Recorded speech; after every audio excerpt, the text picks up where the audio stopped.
జర్నలిజంలో దాదాపు 4 దశాబ్దాలు పనిచేసిన తర్వాత ఇప్పుడు ఒక నయా జర్నలిజం గురించి కూడా పాఠాలు నేర్చుకోవాల్సిన పరిస్థితి మా వాళ్ళకి వచ్చింది. ఇది చాలా దురదృష్టకరంగా భావించాల్సిన పరిస్థితి.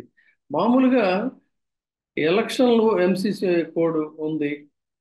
ఎంసీసీ కోడ్ ప్రకారంగా ఏంటంటే కొంతమంది అధికారుల మీద వీళ్ళు ఫిర్యాదులు చేస్తుంటారు. అదిగో ఆయన ఏదో పక్షపాతంగా వ్యవహరిస్తున్నాడు, లేకపోతే ఈయన ఏదో ఇలా చేస్తున్నాడు, ఆయన అలా చేస్తున్నాడు కాబట్టి వీళ్ళని మార్చండి అన్నప్పుడు ఇప్పుడు సహజంగా ఏం చేస్తుందంటే ఎలక్షన్ కమిషన్ తన యొక్క నిజాయితీ, నిబద్ధత, పారదర్శకత ప్రదర్శించుకోవడం కోసం ఏం చేస్తారంటే సరే ఈ వివాదాస్పదమైనటువంటి వ్యవహారాలు ఇవన్నీ ఎందుకని వాళ్ళని ఏం చేస్తారంటే ట్రాన్స్ఫర్ చేస్తారు. ఇది చాలా సహజ ప్రక్రియ.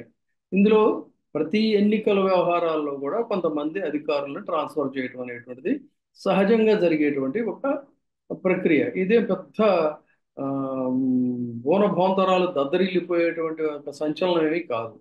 అలా జరిగినప్పుడు ఏంటంటే దాన్ని పేపర్లో మహా అయితే ఒక సింగిల్ కాలం ఐటము కాదు, ఇంకొంచెం ఏదన్నా అదే వార్తాపరంగా ప్రాముఖ్యం ఉంది అనుకుంటే మహా అయితే ఒక డబుల్ కాలం ఐటమ్ అంతే. అలాంటిది ఇవాళ ఈనాడు పేపర్లోనూ లేకపోతే ఆంధ్రజ్యోతిలో చూస్తే లేదు చంద్రబాబు నాయుడు గారు అనుకూల ప్రసార మాధ్యమాల్లో చూస్తే దాని మీద చర్చలు ఇవన్నీ చూస్తుంటే ఏమిటి ఈ వికారపు ఆనందం, ఏమిటి ఈ వీళ్ళ యొక్క ఇది అనేది అసలేం అర్థం కావట్లా. ఏమిటి అక్కడ జరిగిందంటే నిఘా విభాగపు అధిపతి ఆయన ఆంజనేయులు గారి మీద, అట్లాగే విజయవాడ నగర కమిషనరు కాంతి రాణా, ఆ, వాళ్ళిద్దరి మీద ఇద్దరు ఐపీఎస్ అధికారులని వాళ్ళు బదిలీ చేశారు ఎలక్షన్ కమిషన్.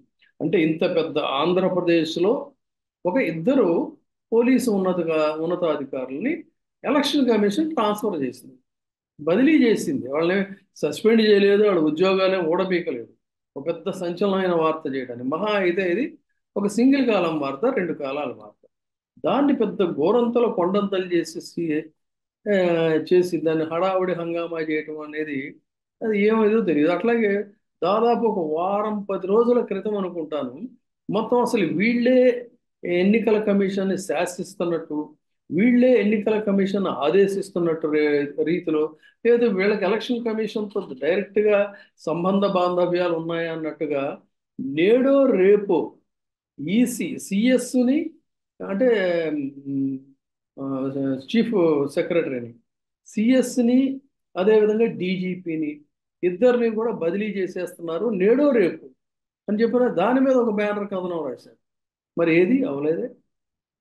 నేడో రేపు ఎందుకు ఇలాంటి అబద్ధపు వార్తలు, పనికిమాలిన ప్రచారాలు చేసి ఆనందించడం అనేది, ఇది ఏ తరహా జర్నలిజం అనేది కూడా అర్థం కావట్లేదు.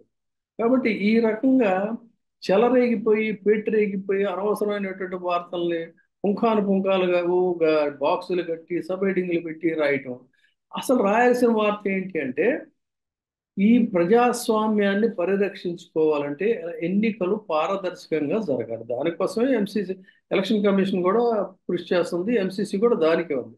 అటువంటి నేపథ్యంలో ఎక్కడో అమెరికా నుంచి ఇక్కడికి వచ్చి ఇక్కడ దిగబడి ఇక్కడ తెగబడి ఎన్నికల్లో ఓట్లు కొనేద్దాం, వాళ్ళే ఓటర్లు పల్లెటూరు ఓటర్లు వెధవలు అని ఇలా రాసిన వాటి మీద ఒక్క అక్షరం అంటే అక్షరం వార్త కూడా లేదు. మరి ఇది ఏ తరహా జర్నలిజం అనుకోవాలి? ఇది కదా సంచలనాత్మకమైన వార్త. దీని గురించి రాయాలి, దీని గురించి ఎన్నికల కమిషన్ దృష్టిలోకి తీసుకెళ్ళాలి. తక్షణం వీళ్ళ మీద అరెస్ట్ వారెంట్ ఇష్యూ చేసి వాళ్ళ పాస్పోర్ట్ సీజ్ చేయాలని చెప్పని డిమాండ్ చేయాలి. నిజమైన మీరు ప్రజల తరఫున నిలబడే పత్రికలైతే, ప్రజల తరఫున నిలబడే ప్రసార మాధ్యమాలైతే, ఈ సమాజాన్ని ప్రతిబింబించేటువంటి జర్నలిజం, విలువలు కలిగిన జర్నలిజం అయితే దాని గురించి వార్త ఏది అసలు? ఓ చిన్న వార్త, సింగిల్ కాలం వార్త కూడా రాయలేదు. అది అది వార్త అంటే, అంతేగాని ఇది కాదు. ఈ తరహా రకమైనటువంటి దీన్ని చేయటం అనేటువంటి ఒక దౌర్భాగ్యం, ఒక దురదృష్టకరంగా భావించాలి. ఇదేం పెద్ద కొంపలు మునిగిపోయేది కాదు. మహా అయితే ఈ 20 రోజులు అయిపోయిన తర్వాత తిరిగి మళ్ళీ వాళ్ళు వాళ్ళ విధుల్లోకి వస్తారో, లేదా ఇంకా అంతకంటే ఇంకా మంచి పొజిషన్స్లోకి వెళ్తారో, అది వేరే సంగతి. అంతే తప్ప ఏముంది, మీ ఆనందం తప్ప ఇందులో ఇందులో పెద్ద పోయిందేముంది?